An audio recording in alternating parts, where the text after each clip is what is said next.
You're listening to Achtung Millwall, broadcasting from the beautiful South Birmingham. Accept no substitute. Hello dear listeners, welcome to a midweek chat edition of Achtung Millwall ahead of Sunday's visit to Coventry City. Joining me to chew over the ups and downs of the season so far is a welcome return, an old face. He's back. Welcome back to the Fiss. How are you doing, Neil? Not too bad. Been quite a minute, hasn't it, since I last... Pre-Christmas, mate. Yeah, it's been a while. You've been a busy man. Author of a number one selling book on English rugby. I'm just looking at it. The Who's Who of English rugby. It's been very successful so far, Neil. It's not done too badly. Could have done a lot better, but it could have done a lot worse. So you just put these things out there, don't you? We wrote it a long time ago. So updated it, improved it, and get it on sale. It's not going to earn money on your laptop, is it? Absolutely. No, that's a good way to put it. Just for listeners wondering what I'm talking about, it's Neil's obviously shall we say a leading rugby union or the leading rugby union journalist. Neil can tell me afterwards whether that's a or the. This is a who's who of English rugby. Every player has played for the English National Rugby Union side since records began. It's available for $19.99. I'm looking at victorpublishing.co.uk. I'd imagine get it off of Amazon as well, but certainly victorpublishing.co.uk is the site I'm looking at here. And it's a list of players who've played for the white shirt of England over the years. If rugby union's your sport, it's a must-have, really. You're also now, Neil, working for another website, Rugby Pass. I've noticed. I keep track of you online. Rugby Pass. That's a major name in the scene at the moment. Yeah, got headhunted. Headhunted listeners. I had, and the irony wasn't lost on me when I was completing my own transfer forms, because I had to fill in forms. The first time in about 40 years I've had to actually fill a form in. Yeah. I was completely lost and had no idea what IBAN numbers were, because I get paid from abroad. Right. And I had the transfer deadline day on in the background. I had to sign this bit of paper to put on this form, because you can't sign a Word document, can you? So you have to sign a bit. No. Take a picture of it, drop it in. It was unbelievable. And I was watching amongst hope that Millwall would sign somebody, but there was only one Millwall transfer done on deadline day, and that was me. There we are. Wasn't the transfer we were all expecting, but there we are. So yeah, Rugby Pass listeners, if rugby union is your sport, they're on Twitter. You can find Neil Fissler on X, Twitter, whatever you want to call it.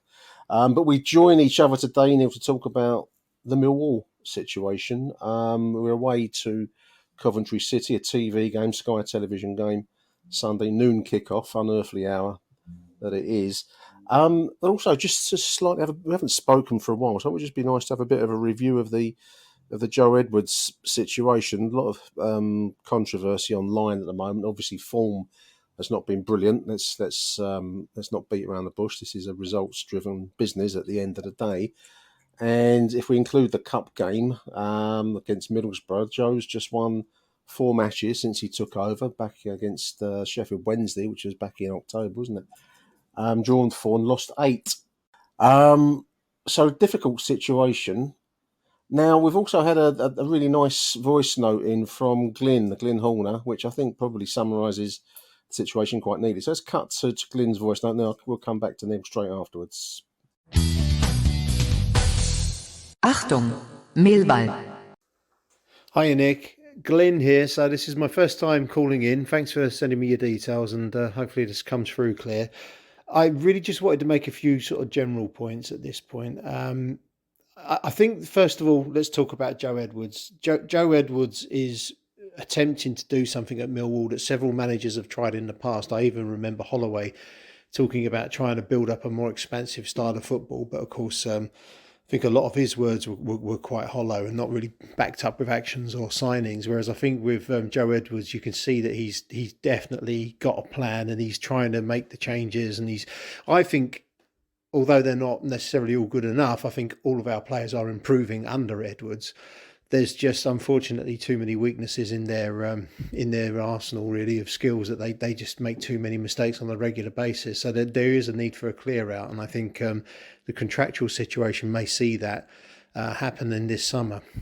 So I think the fans have recognised that, and you sense that Edwards is getting a much more leeway than other new managers would have gotten in the past. And if he can just get through to the end of the season, I'd take full from bottom. And then rebuild the squad in the summer, then, I'm very excited about next season, and I do still think he was the right signing. Next point is left backs. For me, Joe Bryan is a very good player on his day, but unfortunately he's too often not on his day, and there are just too many rickets in his game on a quite a consistent basis, actually. So when he's costing us a goal on a regular basis, I honestly don't think he's a better option than Wallace at the moment. Now, Wallace is a limited player, but Wallace, in my view, once he gets over that first hump of a couple of games being dropped back into the team, he makes fewer and fewer mistakes. You will always come across a team every 5 or 6 games that has a player that will rip Wallace to shreds. And unfortunately, that's just the way it is. And Joe Edwards will have to set up his team to try and deal with that, and maybe provide Wallace with extra support. You can't expect Wallace to go up against the top championship right wing backs or wingers and keep them under control. It just won't happen. So we really need better players at left back position, and players that will serve Joe Edwards' style of play going into the future. Incidentally, I think Wallace will go back to his original position, which will go back to centre-back, and I think he could be a very good centre-back because he can carry the ball and he is capable of making passes, and maybe as a ball-carrying centre-back he has a future at the club, but certainly not as a left-back. And then final point I wanted to make was around Sarkic. I used to play in goal, and the truth is you get good at goal and you make fewer and fewer bad decisions the more experienced you are. Mateo Sarkic is a young man. He's a young goalkeeper. There will always be mistakes in young keepers. It's just the way it is. And generally speaking, I think up until quite recently, he's had a run of games where he's actually pulled off some very important saves and been pretty secure at the back. So I think he's still got huge potential. I think he is potentially our best keeper at the club at the moment. For me, Białkowski is he's just a bit too slow now, I think, to be a sort of top level championship goalkeeper. So we should stick with him, and I'm afraid we're just going to have to accept that every now and then there will be a mistake. But in a season from now, I think we'll have a keeper with a lot more games under his belt. And a lot more sort of mental toughness, and he'll be making better decisions. Anyway, that's it from me for now. I hope that's helpful, and hopefully I'll call in with more comments in the future. But all the best, mate, and keep up the good work. Love the show. Cheers. Achtung, Millwall. Big thank you, Glyn, for that. That was a nicely put summary, I think, of the situation. Neil, the Joe Edwards revolution is finding it tough going at the moment, mate, isn't it? Personally, I think it's the right way to try and take us. How do you see matters at the moment? The Joe Edwards, a lot of talk online now as to whether he's the right move or not as a manager, head coach. Yeah, let's be honest. Let's be frank. Let's not beat around the bush. Yeah, most of the people online have got the football knowledge of a half-eaten Mars bar. That's not much. Exactly. To be questioning a guy who's been parachuted in, it's the Millwall way. It always has to be half glass empty, doesn't it? Rather than glass half full. Yeah. I mean, massive changes in this transfer window. A, it costs too much money. B, clubs are highly unlikely to want to let a lot of players go. And B, you've got the spectre of financial fair play looking over your shoulder. I thought it was a good window for us, actually. We needed a defender, and We he did. brought in the lad from Tottenham. We needed another option up front, so we brought in the lad from Burnley. Obafemi. Yeah. Yep, Overfemi. And they've brought in a highly rated young player. Who we've yet to see, and I'm intrigued to see this Adam Mayer. I don't know how you pronounce Mayer. his surname, Mayer. And so, yeah, I'd agree. I mean, I don't know what people expect. Sometimes there is a transformation that's not even halfway through yet. We've barely scratched the surface on how far we need to try and change the way that we're playing now. Whether that can be done whilst we survive in the championship is probably the big question. I had this odd reply. I don't get many celebrity replies, Neil, to my tweets. I've been trying to get Susanna Hoff, sex of the Bangles, to reply to me. She doesn't give me the time of day. But Danny Baker was less exciting for me.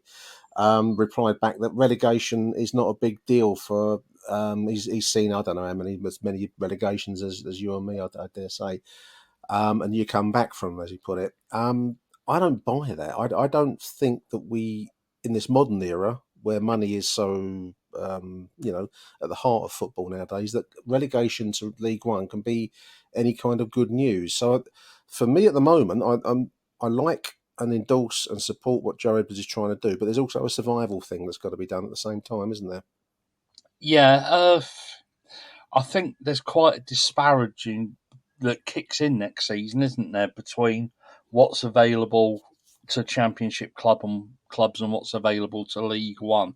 Right. Yeah, I think we've shown enough that we will stay up. We should. Yeah, we should. I agree. Yeah, I think we will. Yeah, but there are enough points between us on the bottom of the table. Yeah, I mean, there's clubs between us. There's we should not go down. I mean, but then we have said that at various points in our history. But 7 and 8 points between us and third bottom. Yeah, and there's clubs. There's also bodies between us and the bottom three. So Exactly. there is no valid reason as to why we should go down. I personally, I'm going to be really interested to see how this boy Mayer performs, because for me, chance creation lies at the heart of where we've not been getting it right. I'm just looking at the recent form. One win, that was Bristol City at the start of the month. After that was the third of the 3 wins that took some of the pressure off of our league position. And then since then, it's been pretty much one draw against Preston, and that's been it. It's been defeats. A lot of self-created errors, defensive errors, which is an issue that's got to be dealt with. I'm hoping that can be worked upon, and we can, get away from this kind of self-destructiveness that I think has bedeviled us all season. But we've got to start scoring some goals, and that can only be done by creating the chances that hopefully our strike force, which is now going to be Tom Bradshaw and Michael Obafemi, can at least get on the end of a couple of times and give us cushions to get in front in games. It's going to be a big couple of games ahead of us: Coventry, Ipswich, and then Sheffield Wednesday, which is looking a big game, mid-Feb. Then a trip to Southampton. So some big games there. So it's a kind of I don't know about a turning point. I don't want to over-dramatise it, Neil, but it feels like a big situation at the moment, because we don't want to get drawn into a relegation dogfight. I don't feel. I don't think we've got the squad for it. No, but I think you're 100% right. A lot of our problems are self-inflicted. Yeah. Look at that goal we gifted Preston. Yep. A couple of weeks ago. Yep. And then you look at the goal that we gave away at the weekend. Hull City, yep. Yeah, imminent. Those are avoidable. Experienced players as well. The Tottenham lad dawdled and misplaced pass, and then was it Joe Bryant last weekend? It was Wes Harding with a poor weak header straight into the feet of the whole forward. And there was that absolutely blockbuster shot, Yeah. wasn't there? And then it came back off the bar, and we were slow to react. We can all say that Joe Edwards hasn't got enough out of these players, but these are the same players, largely, that didn't give a toss when Gary Rowett was in charge. No. I agree. Into this mess, and I don't think they're good enough to kick on. They've shown that they're not good enough at this level. I think that we have to get through to the end of the season by hook or by crook. Yep. We have to get through until the end of this season, and it's then it is a real case of us basically rebuilding this summer. There's an interesting tweet here from JP making that point, actually, Neil. He mentions here Sean Hutchinson, Tom Bradshaw, George Saville, Ryan Leonard, Bart Bielkowski, Connor Truman, who's lesser light, one of the reserve keeper, isn't he? All out of contract in the summer. I haven't checked that, so I'm taking this as correct info. He says none should be renewed. Love them all, but they're either too slow, too old, or too injury prone. Some are all free. Whether you'd axe all of those names or a good chunk of them, I think there's a case, if you're going to rebuild, the time to start doing that is the summertime, and it probably does require a fairly radical approach, and that will mean some of our darlings of the past having to be moved along. I mean, I love Ryan Leonard, but as somebody made the point the other day online, you know, if the player is rarely available, which is unfortunately the truth of it, you need players that are fitter and less liable to go down with injury, as unfortunately some of these ageing players, and that includes now Sean Hutchinson as well, as another player that gets injured quite a lot, and they're not available, so they're no use to you in that situation. 100% correct. I think I was probably in a minority. I would have got rid of Ryan Leonard last summer. I think his injury record is appalling. When he plays, he generally is sparkling. He's a great player. Oh yeah, it's a crucial player, but it's staying fit, Neil. But we can't get the required number of games out of him. We can't afford to have a big squad. So you have to look, is that money best off freed up and used elsewhere? And I think it probably is. And it's the same as Sean Hutchinson, been a fantastic servant to our club. Yeah. But we have to move on. Bart, I think Bart will probably retire at the end of the season anyway. But again, he's not going to be on peanuts. He's going to be on a decent wage. Yep. So we have to move him on. We can't. We've spoken about it many, many, many times. We have an undying loyalty. There's sentimentality at Millwall. I agree. Yeah. Amongst the fan base that we have a habit of hanging on to these players for a little bit too long. We're not clinical enough. No. We need to be more ruthless. We need to say, right, this player, he's on the wrong side now. We ship him out. Thank you very much for everything you've done. Yeah. Now, goodbye. Absolutely. It runs in the DNA of the Millwall fan. I include myself. Summer is the ideal chance because we've got players out of contract, and then there are other players. Of course, it depends on how much they're willing to spend because it isn't going to be cheap. No, that's going to be another issue to be tackled. I mean, there's a we have to reply here from James Gibbons talking about some of these online experts that we're so fond of on this show.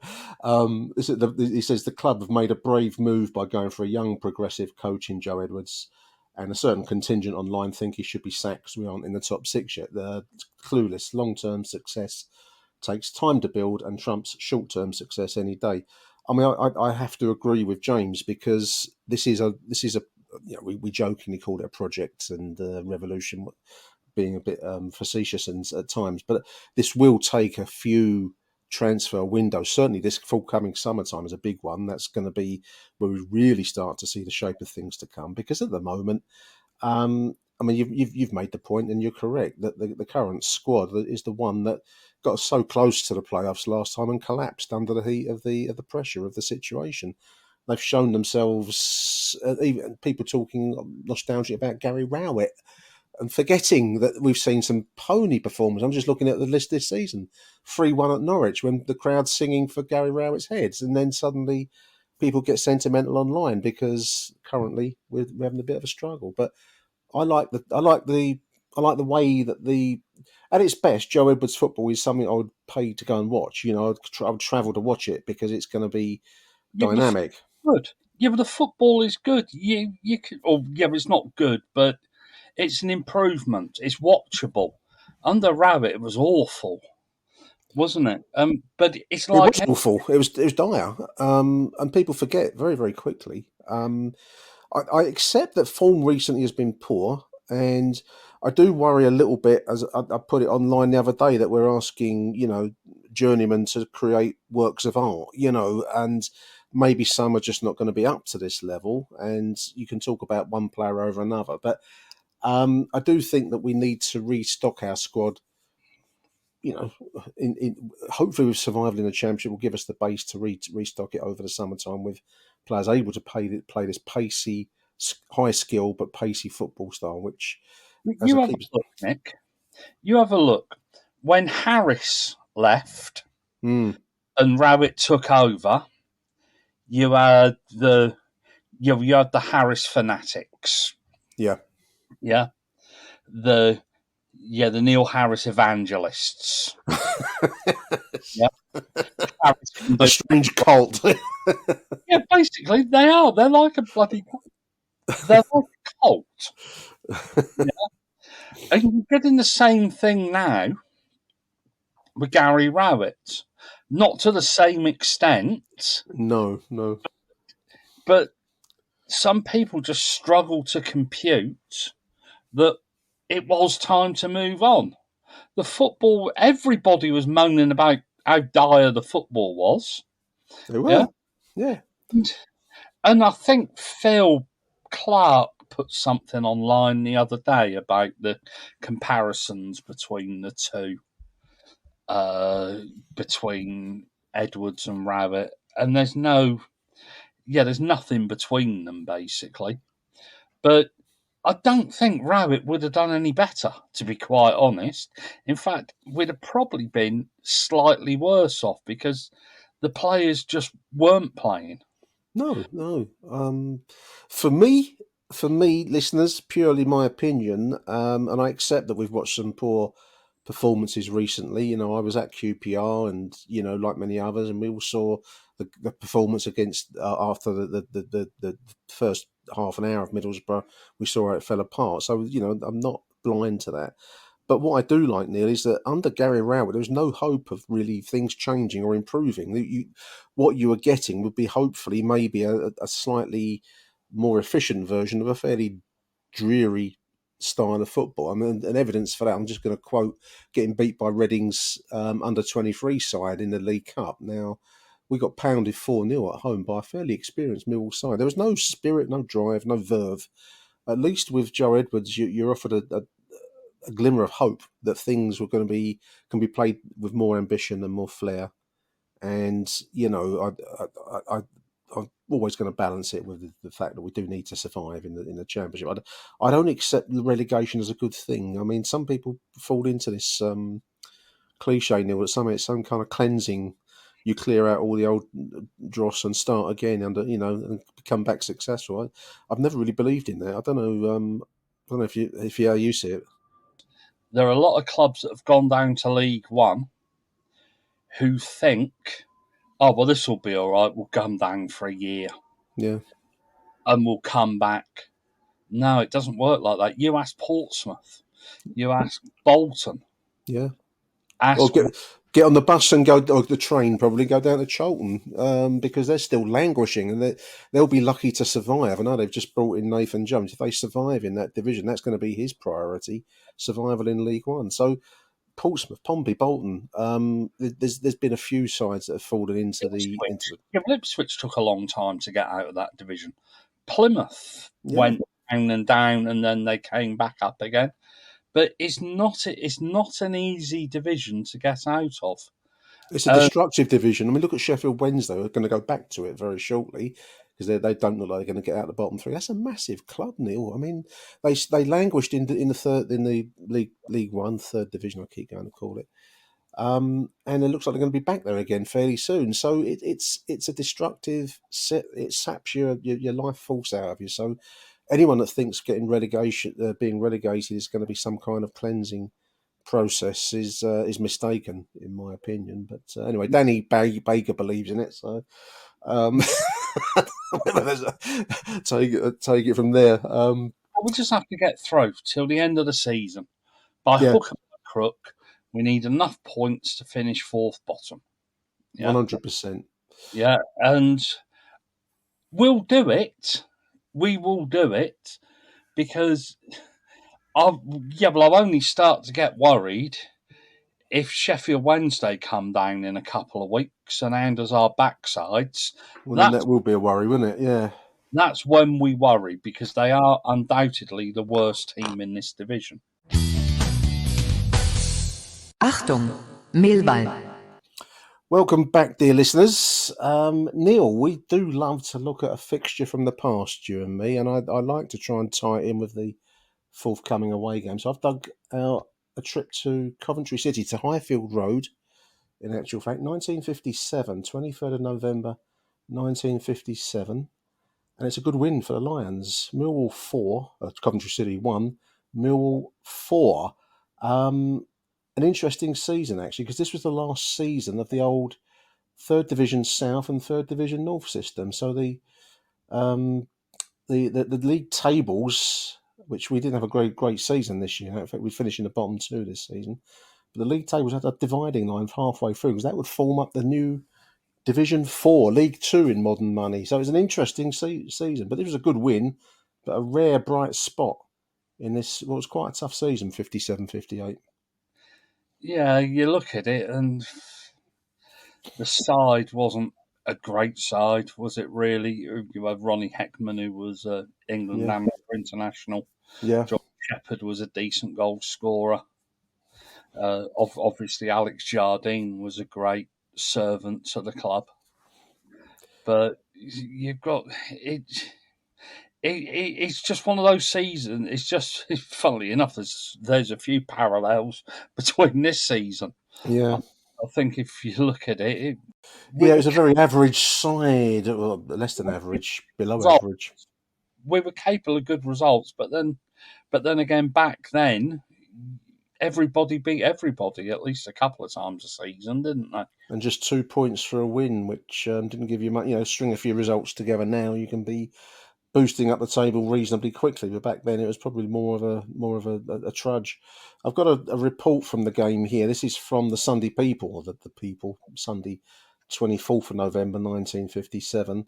All too easy for Millwall is the headline. No byline for this. It's just the report in the sports pages. Coventry 1, Millwall 4. Millwall terrific, not quite. Coventry defenders gave them a lot of unintended help. Skipper Frank Austin 2. Austin being the Coventry captain. Austin badly miskicked to give Johnny Roach a gift goal. Only 12 minutes later, the unlucky Austin diverted a harmless shot from Gordon Pulley past his own goalkeeper, Graham Spratt, for Millwall's second. So he's having a mare there, that guy, Frank Austin. Then 17-year-old Vic Walters made his league debut at left-back for Coventry, making his league debut at left-back for Coventry. Almost put for his own goal. An acrobatic leap by Spratt in the Coventry goal, saving it. Angus Morrison headed a smart third for Millwall soon after half-time. Coventry attacked spiritedly. That's a good word. I'm going to use that on my match reports, listeners. Spiritedly. But the ball would not run for them. Jimmy Knox wasted 2 good chances, which might have turned the game their way before Mills scored a fourth. Coventry's new leader from Derby County, Ray Straw, got poor service. Coventry's defenders were shaky all through, repeatedly caught out of position by Millwall's quick and accurate rushes. Jim Rogers snapped up a goal for Coventry in the 48th minute. Pulley, unmarked, restored Millwall's 3-goal margin from Angus Morrison's cross. So it finished 4-1. The result that left Millwall at this point in the table, Millwall 2, 4, 6, 8, 10th from bottom, just above Crystal Palace. But we would finish that season, Neil, in the bottom two, seeking re-election under the old system, and would certainly form part of the new Division 4, which would be 58, 59, as being certainly very much part of the bottom half of the Third Division South. Sounds like 23-24 Millwall.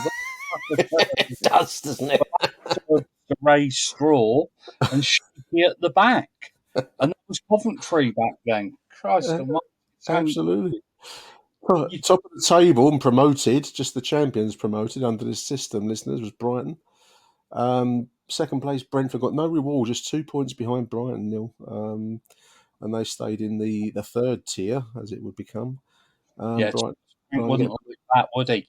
Christ almighty, that would really give him something to moan about. Wouldn't it? And Plymouth, 58 points on goal average, as the old system had it. 58 points below Brentford, but 2 points obviously behind champions Brighton. Top scorer for the season, Johnny Shepherd. There was a book written, I think was his daughter. I believe his daughter wrote a biography of Johnny Shepherd. Yeah, Julie, I believe, and I think that's available online. A very fine book. If anybody's never read it, it is excellent. It goes into really what it was like to be a footballer. A hard way to make a living. In the 1940s, 50s and 60s. Yeah. It is a magnificent it's a magnificent book. And I'd highly recommend I think it's called Into the Lion's Den. Yeah, is it, or In and Out of the Den or something like that. It's the biography of John Shepherd, and you're right. It deals with the realities of life as a professional footballer, which was, obviously, I just said it was a hard way of making a living. I think all jobs, working class jobs at that time, were hard ways to make a living. So it's probably less hard than perhaps working in a factory, docks, or wherever. But equally, there was no prisoners, no quarter was given or taken back then. And I think if you were injured, then it really was not an easy way to make a living. I found a book on my shelves. If I look above me, yeah, it's a book called Hands, Feet and Balls by Ray King, who I think was the goalkeeper. He was Port Vale's goalkeeper, right, in the 40s and 50s when Port Vale had the so-called Iron Curtain. He wrote a book, and it's of the similar ilk. It's absolutely superb. It is a real insight into what it was like to be a footballer back then, and it wasn't easy. The pay was negligible. Medical care was zero, near enough. It was minimal. I think probably minimal would be a better way to put it. But it was, and there was little in the way of what we might call in the modern football scene is totally different money, obviously, but just in the terms of the support given to players, young players, I think there was very little of that back then, as there wasn't in society generally. I think it's probably fair to say. But no, I mean, it's a book that I have on my list that I want to read at some point because it always looks like a fascinating read. The Millwall team that day. Some of these are players, and I've picked out a couple of players that I haven't heard of. I mean, we do these shows, and I'm always struck by how little you know actually, and unless you pay some kind of put some effort in, you don't find out about these names. And I thought, unless you've read my Millwall Who's Well, lift it all from your book, Neil. So, that's the Millwall Who's Who book. This is an advert for Fissler Incorporated here, but the Millwall Who's Who book is also available on Victor Publishing, I believe. You can get it on there. It is indeed. My good .co.uk. Let's run through the Millwall team from this game. 4-1 win, as we've said. Bill Lloyd in goal. Alex Jardine, I've certainly heard of. John Smith, George Vetch, Ray Brand, Colin Rawson, Johnny Roach we've mentioned from the report, John Shepherd we've just mentioned, Angus Morrison, Ron Heckman, and Gordon Pulley. Now I've picked out Angus Morrison first of all, Neil, because again a name that I hadn't wasn't aware of. So that's the point of doing these shows. Angus Morrison, Scottish player, obviously, born in a place called Dingwall, 1924. It's played for us 20 times, 5 goals. A career, as this is what I find, there's little stories that are in the book, Neil's book. I love this. He was transferred for a box of cigars during his days in the Scottish Highland League, playing for Inverness Caledonians, Royal Air Force, wartime, Ross County, and then via Preston and Derby at Millwall. A box of cigars. There's a transfer fee. I bet you don't get that on Rugby Pass nowadays, Neil. Transfer players for boxes of cigars. Mate, I wish I'd got a signing on fee. Yeah, well, hint, Ian, if you're listening, son. Yeah, is it too late? I'm delivering you huge numbers. Give him a box of cigars, listeners. From Scottish Highland League football via he got a Scottish B international cap whilst with Preston, and cost Mill 1,750 signing on, coming 200 miles by train in the space of 3 hours to score in his debut against QPR. He later, and this is the bits I love, he later played for the Ripley Miners Welfare and was a store manager for Rolls-Royce, and then worked in the stores of Knots Engineering. So he went into car engineering manufacture work after the game. You can't picture Raheem Sterling doing that, can you? They're working for I don't know, Volkswagen or something in their store parts management or something, One or two of our players who would struggle to get a job. Ron Heckman, you've mentioned already. Ron Heckman, I thought is a name I don't think we've mentioned it on this show many times, if at all. And I thought it might be nice just to give a bit of a shout out to Ron Heckman, the forward. 104 games for us, 26 goals between 1957 and 1960. Peckham boy, born in 1929. He died in Bracknell in 1990. Career taking in Leighton Orient, Bromley, Hayes, Crystal Palace, Millwall, obviously, Dorking. And then interestingly, coached in Ghana and coached in Kuwait. That's always interesting when you see, slightly unexpected names like that pop up in a player's career. In you wouldn't have expected, some fairly run-of-the-mill clubs there: Hayes, Bromley, Leighton Orient, Palace, and then off to Dorking, then off to Ghana and Kuwait. It's interesting how the game can expand a player's world, isn't it? Yeah, I think he was an England amateur international, so he probably knew people. Yeah. Was well known around the scene, and I think it's a question of being in the right place at the right time. I think that probably back then, I think I might be right in saying it would have been the early days of when Walter Winterbottom introduced his coaching courses. Right. And qualified and got people qualified. So you go on those courses, and I guess these developing footballing nations would look to they'd look to the mother of football, wouldn't they? Seen as quite forward thinking. I mean, it sounds strange now when you say this kind of stuff, but Walter Winterbottom was England manager, I suppose, in modern terms for many, many years. But he was a forward thinking man, and the idea of coaching in terms of improving a player was seen as quite radical in its day. It was, sounds very odd now. We live in the Joe Edwards era of coming in to improve players, whereas back then it was seen as a quite modernity writ large. Never fuck around. But if you weren't up to it, they didn't coach you. They just found somebody. Slung you out. That's right. Ron Heckman won the FA Amateur Cup with Bromley, 1949. Arrived at the Den to strengthen up the forward line, but used more in midfield. He helped Palace win promotion to Division 2. In later life, again, more detail that I love, listeners. He worked for Midland Bank in Threadneedle Street in the City of London until he passed away after suffering a heart attack, 1990. So I can add a little bit more to that. Go on, yeah. He was working as a school caretaker. Yep. And in Bracknell, and actually had a heart attack out walking his dogs. Right. Because Wow. since come across the story of his death in a Bracknell newspaper. Lesson being, don't walk your dogs, listeners. Don't walk your dogs. Let them walk themselves. Yeah, but as I say, Nicholas, exercise is bad for you. Last one I've dug out here. Bill Lloyd, William Lloyd, a goalkeeper, an eccentric goalkeeper, according to Neil Fissler's Millwall Who's Who book, available at victorpublishing.co.uk. 89 games between 1956 and 58. Began his career as a centre forward with Littlemore United, and then signed professional form for Michigan League Bromley following departure of Malcolm Finlayson, who was a big name in Millwall, and I believe he went to Wolves, didn't he? Did Finlayson win the league championship, Neil, with Wolverhampton one? Yep. He displaced Tony Brewer from the first team, remained a near fixture until losing his place to Sid Morgan in his second season.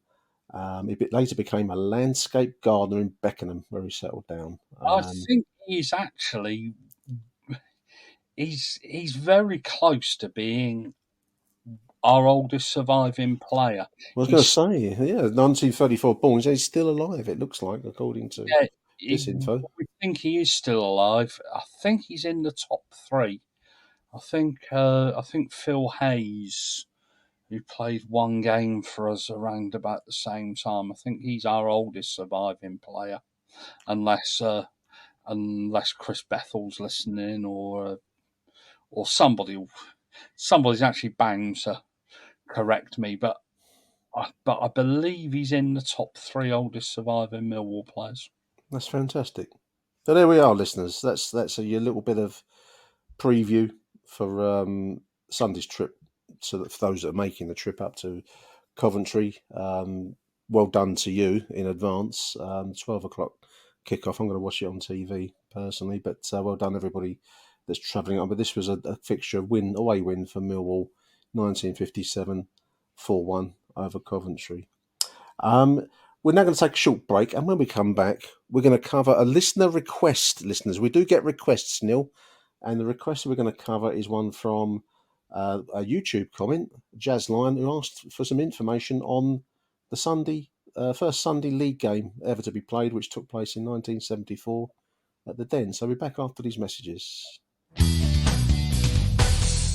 Achtung, Millwall.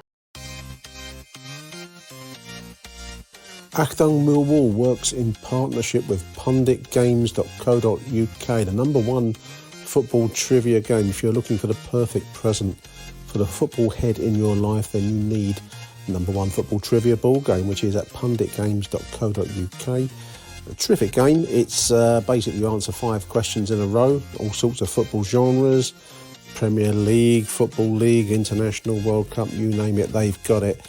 And you score a goal against your opponent. You play for however many minutes you like. 90 minutes is traditional in football, and whoever scores the most goals, quite obviously, is the winner. Visit punditgames.co.uk if you're going to buy a copy.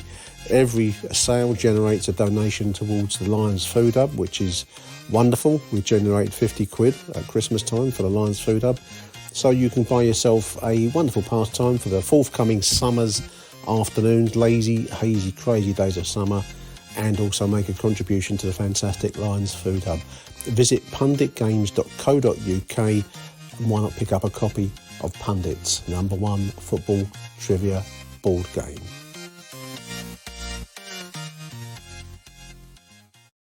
Walking football at Erith Town. This is a great way to get back into the sport that we all love.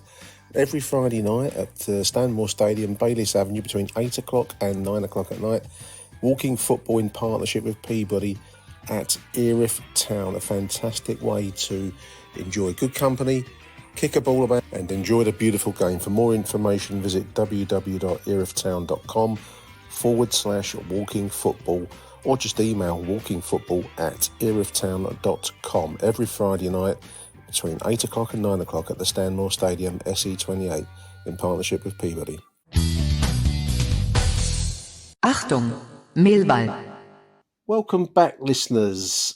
Neil, this is a game I was at. 1974, Sunday football. Millwall 1, Fulham 0. Sunday, which was an unusual thing back then. 20th of January 1974, in front of 15,340, and I was there. How about that? The first ever Sunday Football League game, but not quite the first Sunday match itself, was it? That was played the week before, I believe. Yeah, basically just to fill everybody in. Back then, at that time, there was a major dispute between, you might think it's 2023, 2024. There was actually a major dispute between unions, in this case, the Coal Miners' Union, and a very weak Conservative government. Yes, led by a man called Edward Heath. Yeah, who was battling to keep inflation under control and rampant wage demands. It's just absolutely unbelievable that if you look back in history, things don't ever really appear. They say that history is a circle, and the only thing you learn from history, listeners, you don't learn anything from history. Exactly. But yeah, I remember this period very, very well, Neil. This is my film. I was 13, sorry. And as Neil said, there was a miners' strike. Coal being there were blackouts, power cuts. You'd sit watching the telly, and then 6 o'clock at night, the power would go off. Can you imagine kids now? Can you imagine the fraughtness of no internet and no power, and you having to live by candlelight? It sounds Dickensian when you say that. And when there was power, the TV ended at 10:30. No live television, no live football then, kids. It was all you had to go to games. Do you know what? I'm going off at a tangent here now, as we do in these shows, but I've got a theory. I mean, I like many of our era, obviously we've got a love of following Millwall in our case, but I think this goes beyond this into other sports, other clubs. People of our era had no choice. If you wanted to see live sport, you had to go there, largely speaking, and physically watch it. There was certainly no football. And I, as a kid, I loved football and still do really, but back then more so.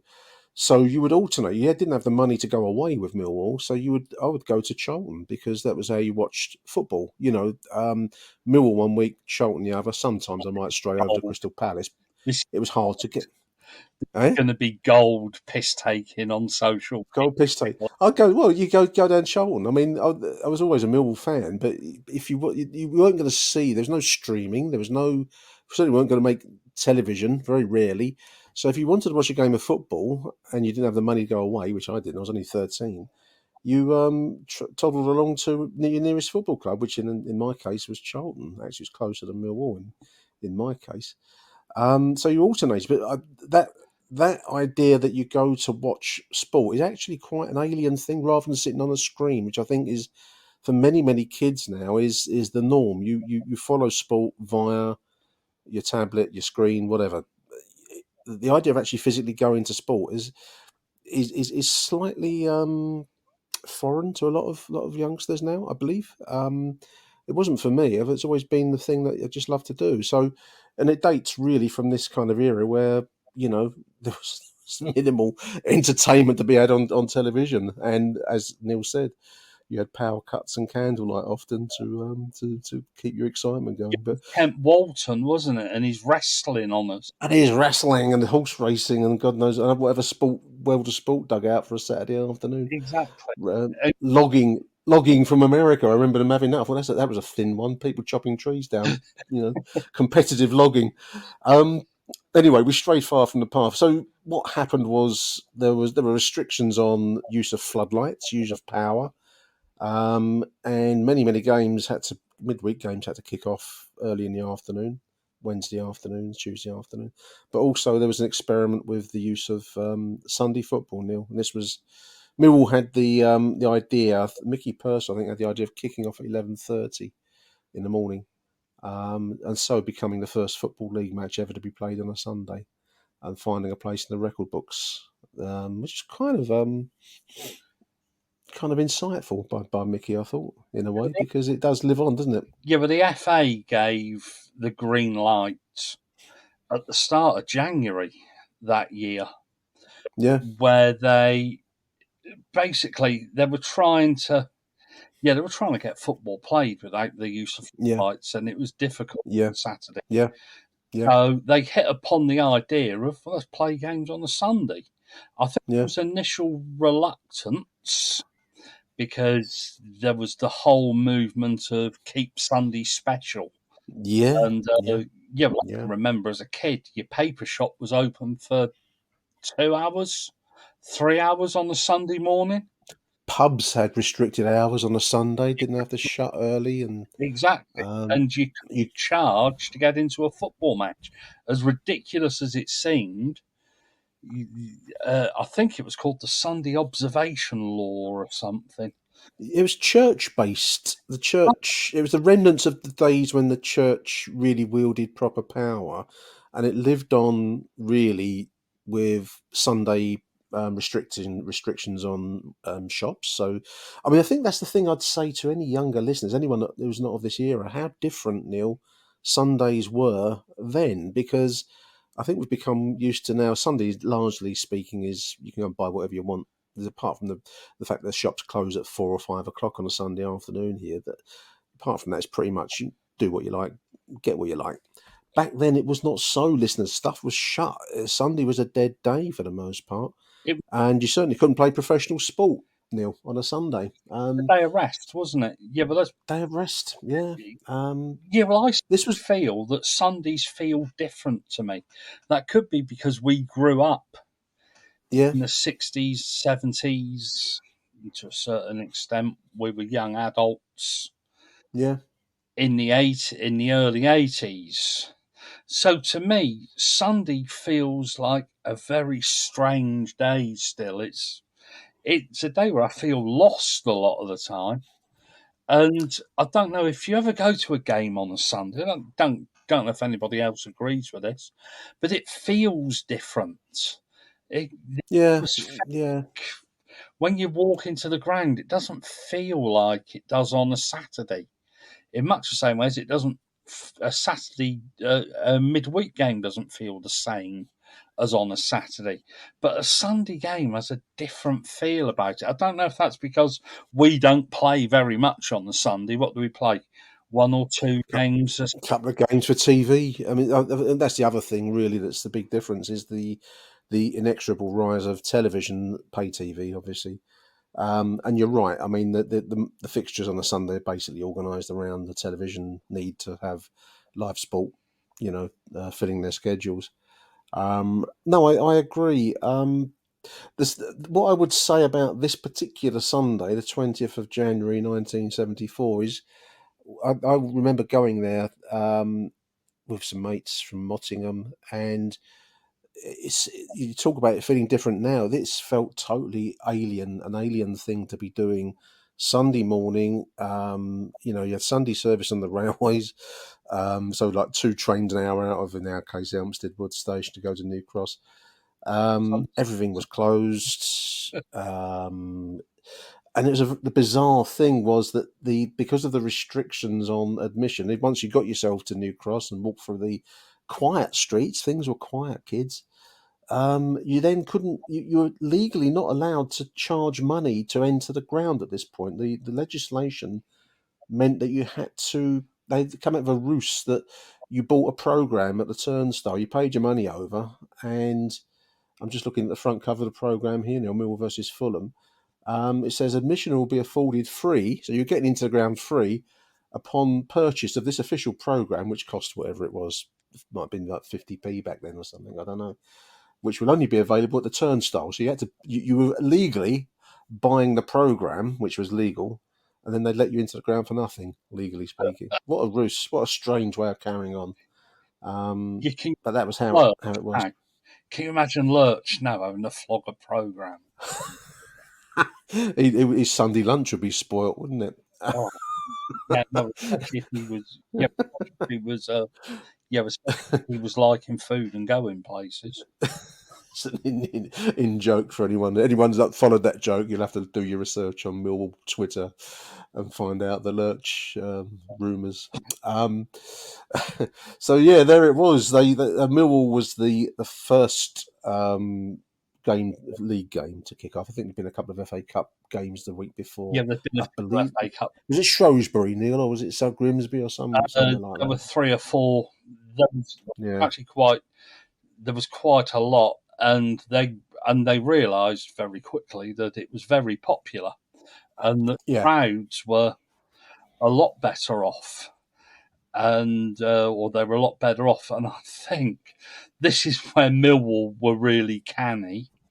I think a couple of weeks after this game, Oxford wanted to play us on a Sunday, and we said no. I'm just looking at the back page of the Sunday Mirror, which features the goal that made history. This is our goal. Brian Clark scored the winner in the 4th minute. Millwall 1, Fulham 0. So we've made history by playing on a Sunday. But the splash headline, Neil, is Sunday Storm, Soccer Chiefs attack, bloody-minded Millwall. League Soccer on a Sunday came in yesterday to unqualified approval, but we've managed to attract a bitter row with Oxford United because they wanted to play our away fixture at the Manor Ground then next Sunday, and we've refused.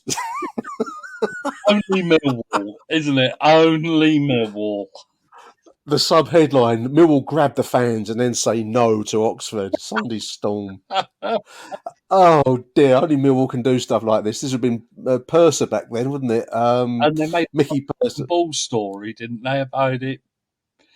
He says, Mickey Purser says, our gate, my emphasis, listens, our gate against Fulham was well up on average. 15,000. That was a big crowd back then. But we don't think Sunday soccer should be a regular thing.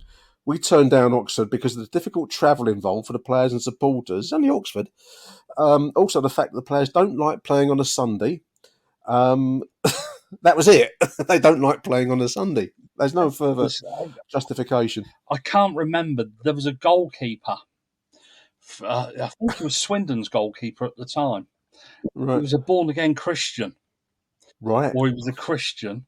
And he refused to play on a Sunday. And the quote was, Sundays are for going for a nice walk.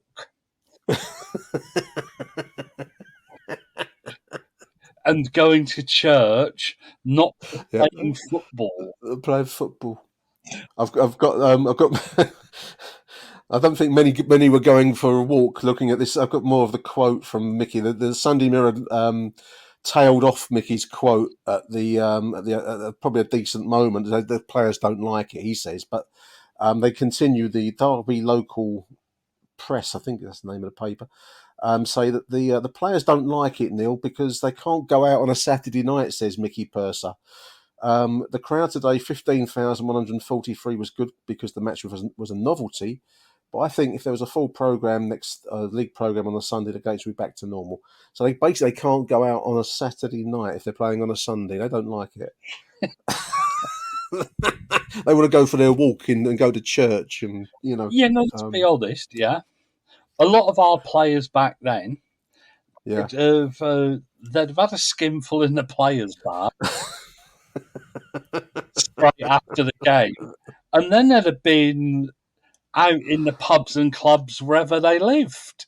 Yeah, Sunday was a day of recovery, I think, rather than walking through the woodlands with your dog en route to the church. But I can't imagine Kitch. And one or two of them turning down the chance of playing on the Sunday so they could go for a nice walk in church. Millwall team that day, listeners. This is a classic lineup. I think I could probably recite this team in my sleep. Listeners: Brian King in goal, Dave Donaldson, Alan Dorney, Barry Kitchener, Eddie Jones, a player I've picked out to come back to. Eddie Jones in the back line, then 4-4-2 I've laid out. So in the midfield, Dougie Alder, Derek Smithers, Gordon Hill, Gordon Bolland, maybe 4-3-3 up front. Brian Clark and Alfie Woods. We win the game 1-0, a 4th minute goal by Brian Clark, who was an excellent player for us, excellent striker. Lovely. And I can remember interviewing him about this game and him being the first goal scorer on a Sunday. Yeah. And he just couldn't do enough. He loved talking about it. love talking about how his little place in history. And of course, you read that team. I wonder if you get Derek Smethurst, a born again Christian now. Yeah. An unpopular man. I remember being struck by the abuse that he took from the crowd on the halfway line. Derek Smithhurst. South African from Chelsea. Yeah, that would have gone down well, wouldn't it? But in fact, I've picked out 3 players here, Neil. I've got Brian Clark. Let's start with Brian, as we've mentioned him. A very, very good striker for us, and a much travelled striker. I'm reading Neil's account in the Who's Who book. He lived in Bournemouth and travelled into training every day from Bournemouth by train. Came up by train every day after being signed as a replacement for Barry Bridges, another good player. Barry Bridges, another ex-Chelsea player, of course. He soon formed a dangerous partnership with Alf Wood and became the scorer of the first ever goal scored on the Sunday league goal scored on Sunday against Fulham. He was our leading scorer with 7 goals during the 75 Division 2 relegation campaign. His father, Don Clark, played for Bristol City. And of course, Brian famously netted the only goal when Cardiff beat Real Madrid in a European Cup tie. Cup Winners' Cup, I think it was, wasn't it? Cup Winners' Cup. Yeah, that would have been after they won the Welsh Cup, yeah. Welsh Cup. Brian worked as a sales rep for a safety equipment company and lived in retirement in Cardiff until his death in 2010. And has actually got a road named after him on Does he? Park, yeah. Which is He was a favourite player of mine at this point. I mean, I wouldn't say, you kind of hero worship some players, but Brian Clark was always a player that I admired. He seemed old. I think he would have been 1943, so he'd been in his 30s, which as a 13-year-old seems like an ancient age, doesn't it? But I think players back then probably looked slightly beyond their years, and they always seemed to be like Alf Wood, actually, who's his strike partner. They just seemed to be ancient, like carved out of rock almost. Clark and Wood up front, kind of like chiseled out of granite almost, as the impression I had as a kid. But yeah, Brian Clark, good player. 84 games for us between 73 and 75, 20 goals scored.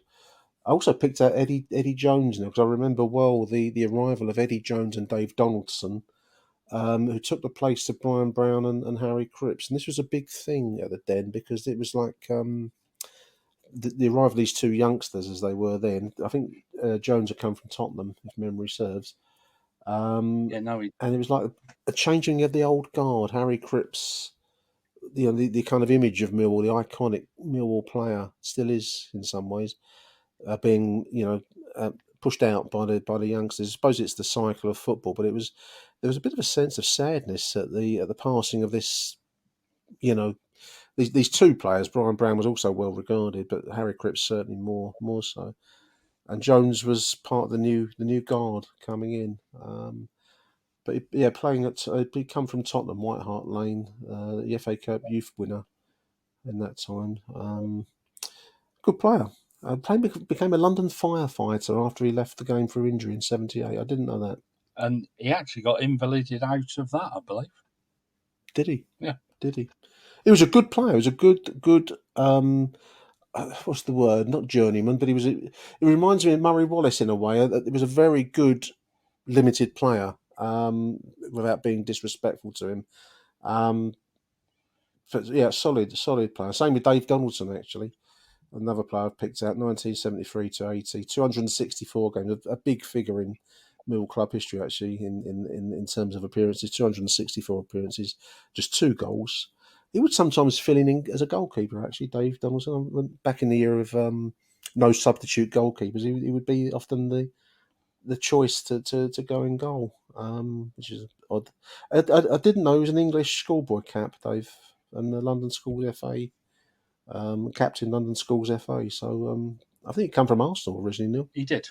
And I love this detail, listeners. After retirement, he was an insurance consultant for Abbey Life before working in a family-owned fish and chip shop. Yeah, no, they did. They owned a fish and chip shop in Cambridgeshire somewhere. Yeah. And then I think he became a rep for a food company or something like that.